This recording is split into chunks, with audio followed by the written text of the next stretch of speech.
Coba bayangin, hari ini kamu bangun tidur, HP kamu bunyi, kemudian ada notifikasi, kontrak kerja Anda berakhir per hari ini. Gaji berhenti, tapi cicilan kamu masih jalan terus. Anak kamu masih butuh sekolah, rumah masih harus makan. Siap nggak kalau kamu tiba-tiba kehilangan pekerjaan? Itu baru 1 dari 5 penyebab seseorang karyawan kehilangan penghasilan. Sisanya, yuk tonton selengkapnya.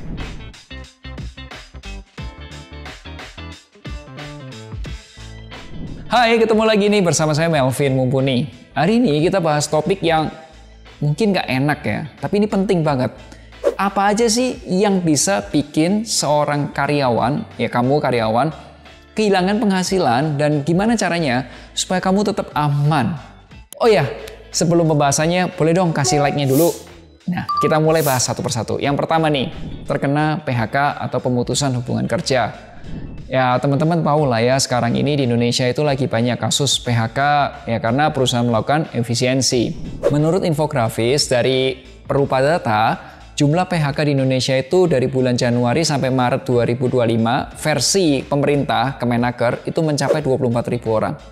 Sedangkan menurut Asosiasi Pengusaha Indonesia, jumlah karyawan yang terkena PHK itu mencapai 73.000 orang. PHK itu bisa disebabkan karena kesalahan karyawannya. Seperti apa? 1. Kinerja individunya itu tidak memenuhi target. Karyawan yang tidak memenuhi target kerja dalam waktu tertentu, ya bisa jadi kandidat PHK. Terutama jika evaluasi kinerja atau performance review-nya dilakukan secara rutin.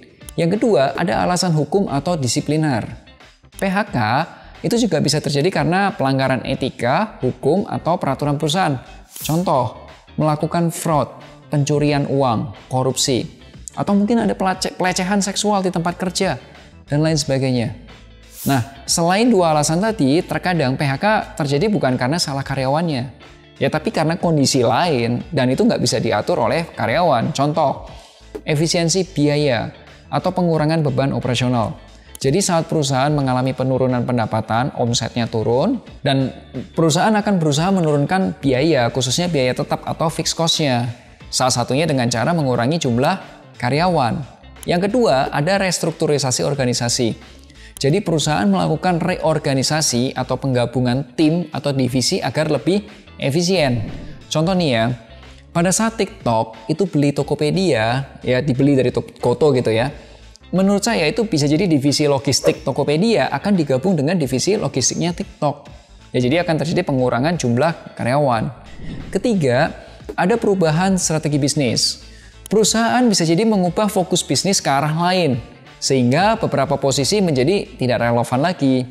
Contoh teman-teman, ada startup namanya Bukalapak, itu nutup produk atau lini bisnis e-commerce-nya. Ya, sehingga ya bagian-bagian tertentu ya akan dikurangi pastinya. Make sense kan? Yang keempat, ada krisis ekonomi atau force major. Ya, ada keadaan-keadaan luar biasa seperti ada pandemi COVID, atau mungkin ada krisis global, atau perang, atau bencana besar, sehingga ya perusahaan harus memangkas tenaga kerja. Contoh nih ya, pada saat pandemi COVID-19, itu banyak banget PHK di sektor pariwisata dan toko-toko retail. Kelima, ada otomatisasi dan teknologi. Pekerjaan yang sebelumnya dilakukan manusia bisa jadi digantikan oleh teknologi, software, atau AI. Contoh, dulu saya tuh pernah melihat ada orang yang jaga di gerbang pintu tol atau loket pintu tol. Sekarang kamu lihat nggak orangnya? Nggak ada. Semuanya digantiin pakai sistem otomatis. Tap, buka pintunya. Yang berikutnya yang keenam, perusahaannya tutup atau bangkrut. Jadi saat perusahaan tidak mampu melanjutkan operasionalnya, ya bisa jadi ada PHK massal. Contohnya nih ya, beberapa waktu yang lalu perusahaan Sritex dikabarkan tidak bisa bayar utang, terkena pailit dan harus masuk PKPU. Ya, PHK jadinya. PHK itu bisa terjadi oleh sebab itulah tadi. Dan apa yang bisa kita lakukan sebagai seorang karyawan? 1, tetap berprestasi di tempat kerja kamu. Ya, capailah target-target dari perusahaan itu. Kedua, mengikuti aturan perusahaan. Ya, hindarilah korupsi. Ya, kalau bisa nggak usah fraud, nggak ada tuh curi-curi uang, kalau udah pelecehan seksual gitu, ilangin lah. Ketiga, kamu perlu punya dana darurat atau emergency fund, atau dalam bahasa Inggrisnya juga ada lagi rainy fund gitu. Ya, untuk jaga-jaga dengan kondisi darurat. Ya, contohnya kehilangan pekerjaan. Kalau kami di Finansialku itu menyarankan dana darurat itu jumlahnya 6-12 kali pengeluaran bulanan. Kenapa? Simpel aja. Tinggal dihitung aja nih, berapa waktu yang Anda butuhkan untuk mendapatkan pekerjaan atau penghasilan lagi jika terkena PHK. Coba bayangin deh, proses rekrutmen pekerjaan di Indonesia. Mulai ngirimin CV-nya, ya kan? Tes ini, tes itu, tes ono, tes sana, sampai ketemu user akhir. Itu kira-kira butuh waktu berapa bulan? Di Indonesia bisa makan waktu 4-5 bulan. Ya, dana daruratmu jangan dibikin mepet 3 bulan lah. Orang hidup aja untuk tes-tes aja 4-5 bulan gitu. Make sense kan? Selain itu, simpan dana darurat di tempat yang aman, liquid, dan mudah diakses. Kamu bisa simpan di tabungan, bisa simpan di deposito, bisa di emas logam mulia, atau di reksadana pasar uang. Kamu bisa juga tonton video Finansialku yang membahas khusus mengenai PHK dengan judul Gelombang PHK Karyawan 2025. Gaji tinggi gak jamin aman. Yang kedua, kenapa kehilangan pekerjaan? Karena resign, meninggalkan bos yang toksik. Keputusan PHK itu memang datangnya dari perusahaan. Tapi banyak karyawan, biasanya karyawan yang berprestasi lagi nih, ini meninggalkan bosnya, bukan meninggalkan perusahaannya. Ya, beberapa orang yang memiliki daya tawar tinggi, ya punya pengetahuan, punya pengalaman, punya jam terbang, punya network, punya prestasi bagus, dan berada di kondisi ekonomi tertentu, biasanya nggak punya tanggungan keluarga, nggak punya utang, tabungannya juga cukup. Kalau mereka kesel sama bosnya, mereka bisa keluar. Mereka gampang aja ninggalin bos-bos yang toksik. Ya, toksik itu misal apa? Ya, nggak merhatiin karyawannya, micromanage, targetnya nggak realistis, tidak pernah memberikan apresiasi, tidak pernah mau ngakui kesalahannya, seenaknya sendiri sama karyawan, dan lain sebagainya lah. Biasanya, keputusan meninggalkan pekerjaan terjadi karena kekecewaan yang sudah mendalam gitu. Jadi, kekumpul kecil, terpendam, terus kalau ada satu hal yang men-trigger dan boom, meledak. Akhirnya ya udah keluar deh daripada mental health saya terganggu. Apakah kamu ada pengalaman meninggalkan bos kamu? Boleh, silakan tulis di kolom komentar supaya kita bisa sama-sama belajar. Yang ketiga, sakit kritis berkepanjangan. Jadi seseorang itu bisa kehilangan pekerjaan karena sakit kritis berkepanjangan. Ya nggak masuk kerja dalam lebih dari 3 bulan gitu katakanlah. Maksudnya penyakit itu apa? Penyakit kritis itu penyakit yang sudah kronis, parah gitu.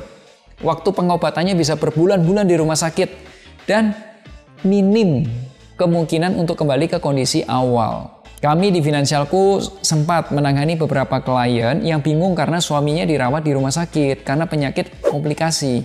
Solusinya apa, Vin? 1, ya kita harus jaga gaya hidup. 2, punya dana darurat. 3, punya yang namanya asuransi penyakit kritis atau critical illness. Asuransi penyakit kritis itu beda dengan asuransi kesehatan. Jika ada orang yang terkena sakit stroke dan orang itu punya asuransi penyakit kritis, maka perusahaan asuransi itu mencairkan uang pertanggungannya dalam bentuk cash ya, ke rekening tertanggung. Uang itu masuk langsung ke rekening. Bisa dipakai untuk biaya hidup sehari-hari, bisa dipakai buat pengobatan, biaya pengobatan alternatif bisa, beli vitamin bisa, ya tusuk jarum juga bisa, apapun bisa, bebas. Uangnya bisa dipakai apapun. Biasanya, habis sakit kritis, lanjutannya adalah yang keempat, meninggal dunia. Ya, seseorang akan kehilangan pemasukan ketika orang itu meninggal dunia. Ya, dia selesai.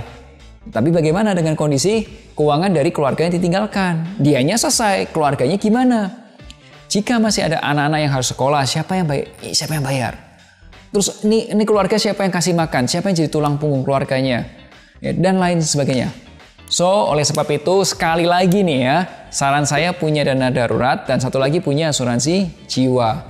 Dan asuransi jiwa itu berbeda dengan asuransi kesehatan, berbeda dengan asuransi penyakit kritis. Uang pertanggungan asuransi jiwa itu keluar jika tertanggungnya meninggal dunia.